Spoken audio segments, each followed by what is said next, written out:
Okay, today's Monday. It's the first day of the trading week. Um, I've heard this numerous times. Okay, I've heard of this numerous times. By it's surprising to me that there are so much uh, useful information that's on YouTube. Okay,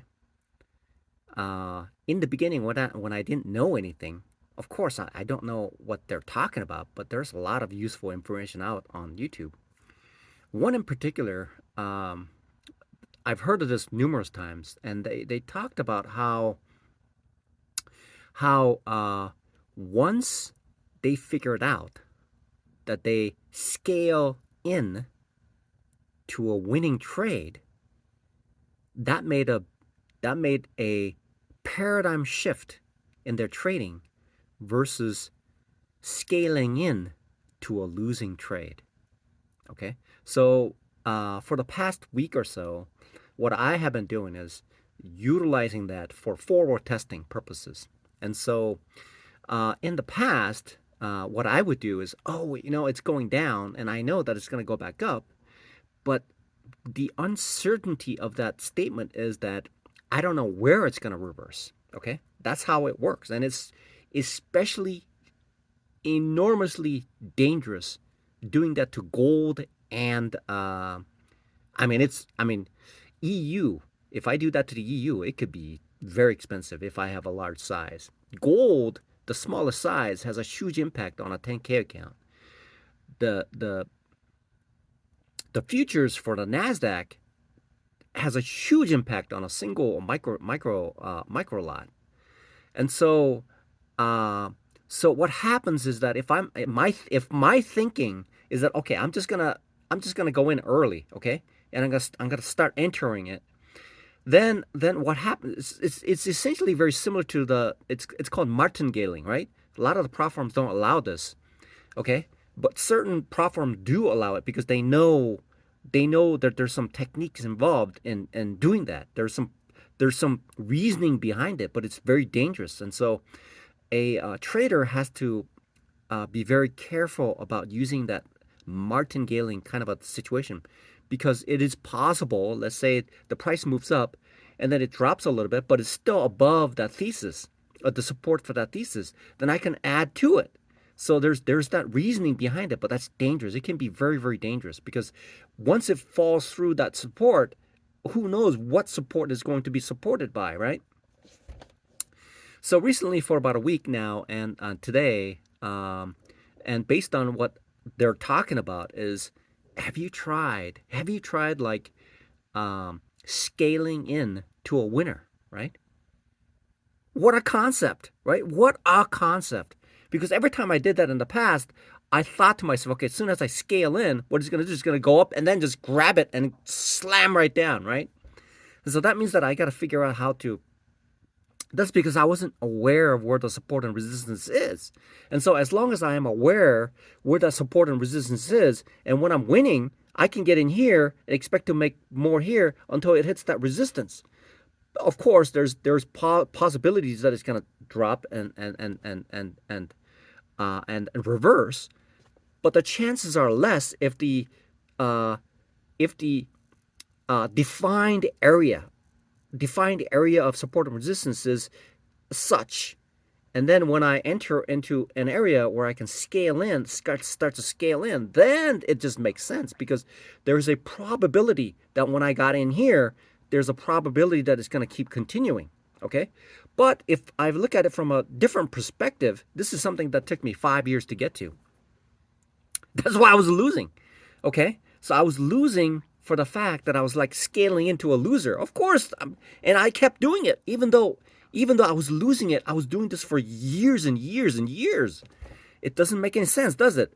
So that's where the journaling comes in, where now I've I finally have placed it in my brain. Okay? And I heard it before, and after 5 years I'm asking myself, okay, so what happened? Why is it happening? And then it's finally occurred to me. Duh. Okay? You want to scale in when you're going in. It's like, so um you don't want to be like loading, like like large amount of fish into a boat when it's sinking, you want to empty it. Okay, you want to empty it. You want to bail out. You want to bail out the water or the fish from the boat so it floats. You don't want to do it the other way around. If you're expecting that the boat is going to sink to the bottom of the ocean, and the boat height will keep it up even if it hits the bottom, then that's a that's a faulty fallacy in trading, right? And so then what I've noticed is that when certain things move, I mean, the gains will be enormous. I mean, it's gonna have, when it moves from here to here and it moves with ferocity. I mean, there's that added added confluence, right? That ferocity is part of that confluence, and it's moving in that direction. And when those things align, I could put some size in it and ride it right along with it, right? And so even if it reverses, I have some of these things that are in the money, right? In the money, right? It's green, and so even if it retraces, I could exit before the price lowers to a point where all the trades become negative, right?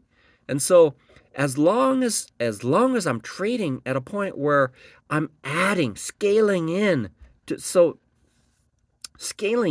the winning trade, it's like it's a paradigm shift in thinking. And whereas before, what I would do is, like, it goes a little bit, I'd exit. It goes a little bit, I exit, because I wanted to preserve it. But the fallacy in my mind and thinking is that, okay, so it goes down, and then I want to hold it. It just seems so natural. For the same amount, it would go, but it just never registered into my mind that that's a bad thing. I should be cutting it. I needed to reverse think about it. So when it goes up, I should be thinking, oh my God, I'm gonna hold it as long as possible, or even add. That's the thinking. But when it goes down, I'm thinking, oh my, okay, so it passed there. I can't hold it any longer. I don't want to find out where that next support is. I want to get out as soon as possible. And then when it gets there, I can get back in if I want to, right?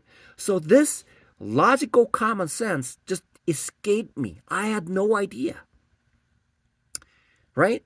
I wanted to document this. I wanted to document this so that this is a concrete point in my trading career where I have now a paradigm shift in the way that I'm thinking and the approach to trading. Okay, where now I am uh, I am uh, I am risk averse, and also are fearful when the price moves against me, but am delighted when the price moves in my direction. And I look forward to scaling in when that happens. So this is a complete reversal in thinking. Okay? This is a complete reversal in thinking.